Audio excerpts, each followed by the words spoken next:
What is your name? My name is Maritas L. Santos, How old are you? 46, What is your religion? Christian. Are you married? Yes, Do you have son or daughter? yes, I have. Okay. How old are they? 23 and Mm-hmm. 20. And Okay. my daughter is 18 and 15.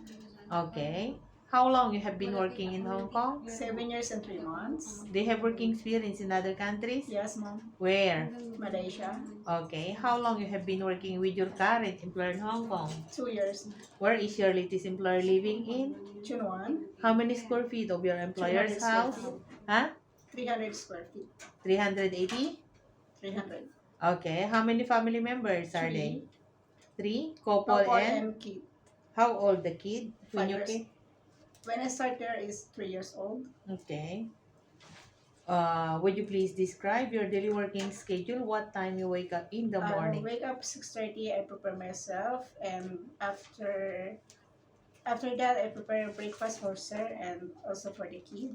And Okay. after mom and sir leave home, I prepare breakfast for the kids and also prepare for their lunch for Going to going school? to school and prepare also. Okay. So do you send them to school? Yes, mom. Okay. They pick up? I pick her up at 4:30. Okay. So you come back home from sending her After and sending then? her to school, I come back home to do my house chores and cooking because I need to prepare dinner earlier. And because they have dinner at 7 o'clock. Okay. So do you go to market? Yes, mom. Okay. So you prepare dinner what time? Earlier, mom. After send the kid to Then school, then prepare I for prepare. dinner. Then after I need to reheat the dinner at Okay. 6:30 because they have a dinner at So 7 o'clock. what time do you eat for the dinner? 7 o'clock. Until what time you go to sleep? I finish work around 9 to 10. Okay. Where will you go on your holiday? Church, mom. Okay. Do you meet your friends? Sometimes Okay. What kind of household chores are you good for?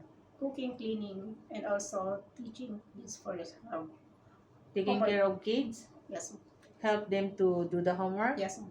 Okay. So what is your job in your country before you came to Hong Kong? Sales clerk, and more shopping mall.